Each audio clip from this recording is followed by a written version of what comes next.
So Essie's in eating some potash. She's already been in the zinc, the selenium, the copper. She's tasted most of the things. Some of them she's just taken a taste and then gone on to another thing. And then some of them she keeps coming back to and eating more of.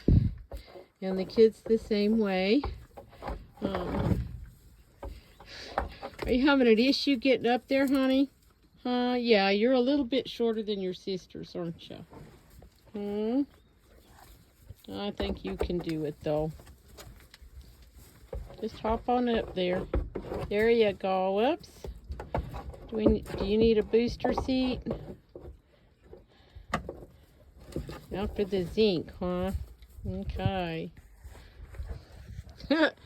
And Bambi is trying to climb over the wall to see what these girls have got, even though she's got all but two of the same thing right up there in her space.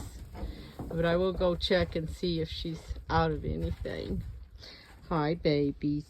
Hi, baby girls. Oh, you're so cute. Yes, you are. You're so cute, piece. Yes, you are. And Joy is a cutie. Yes. I thought I'd come check up on our king snakes. And,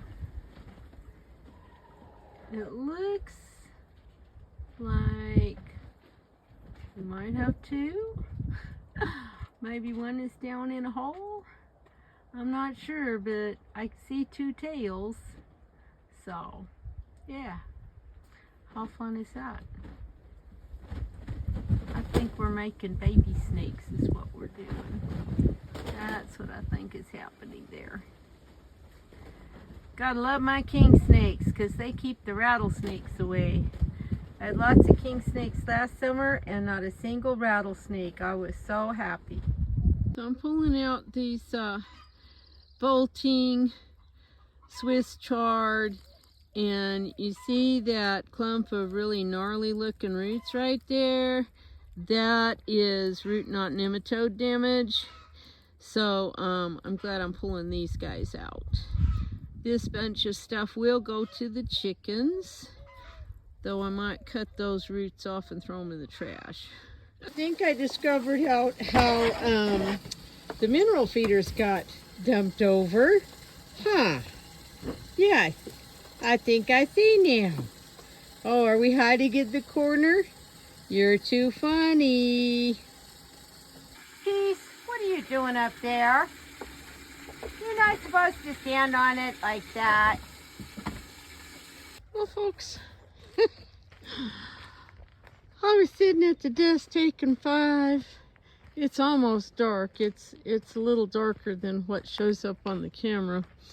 And my timer went off to shut some water off up here, and I realized, oh, it's Friday. I forgot to make a Farmer Friday video.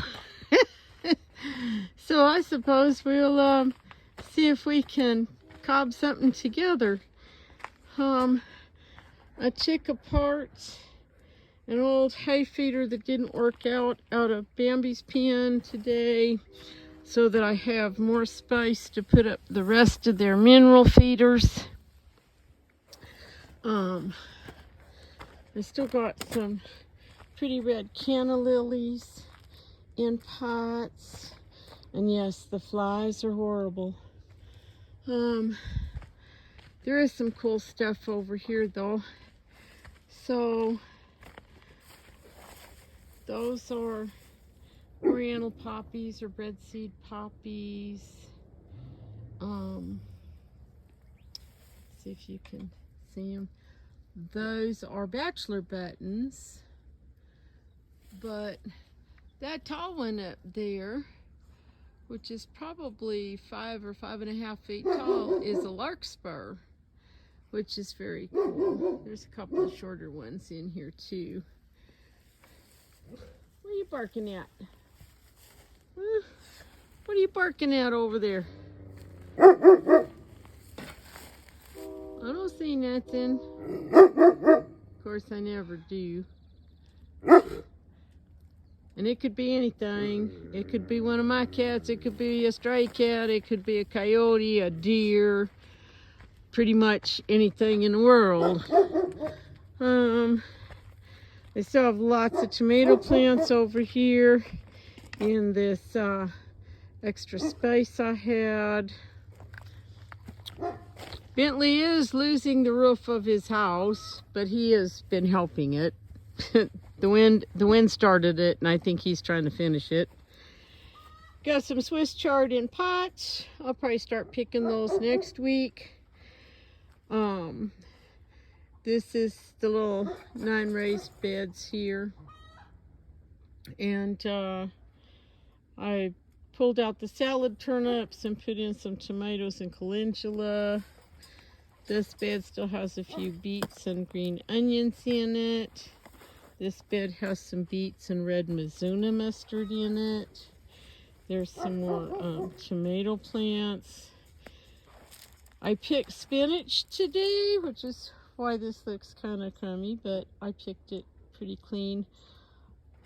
It is trying to bolt really bad, but so far the leaves and texture and everything have been real good, so I've been leaving them. Got some nice elephant garlic coming along here, a few garlic scapes, another set of tomatoes, some baby leeks, and then this little miscellaneous bed has some snapdragons and some calendula and some lanceolata kale, and there's probably a couple of dill plants hiding in there. I don't know what else. So that's this little garden. On the other side, there are still some cabbages on the outside of the trellis. I've been picking those as they've gotten big enough. The ones that are left need a little bit more time. And on this side of the trellis, we have 20-odd tomato plants.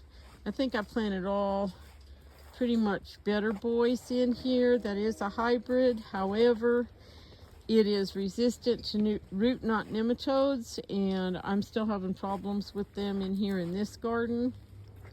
So, this garden, where I have these 2 beds, remember there was broccoli up here in this top bed, and I replaced it with tomatoes. You can't see them very good because it's getting dark, but they're doing pretty good.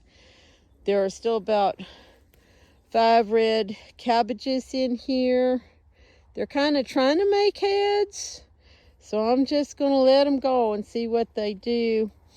Most of the rest of this bed, I know it's hard to see through all the barley that sprouted up out of the straw, but most of this bed has the pointy cabbage, the early Jersey Wakefield, and I have picked a few of these. But most of them are still a little bit small, so we'll give them another week or 2, and then we'll come back and probably start picking through here. I'm not sure what I'll plant in here after the cabbages. If I still have a lot of nematode resistant tomatoes, I'll plant them. Otherwise, we will think about something else to put in here. Maybe we'll just let it be fallow and mulched and try and get rid of the nematodes. And here in the kitchen, I have some sweet potatoes sprouting, and I've already picked some of the vines off and stuck them in their own jar to sprout. Don't mind my dirty windows, I don't have time.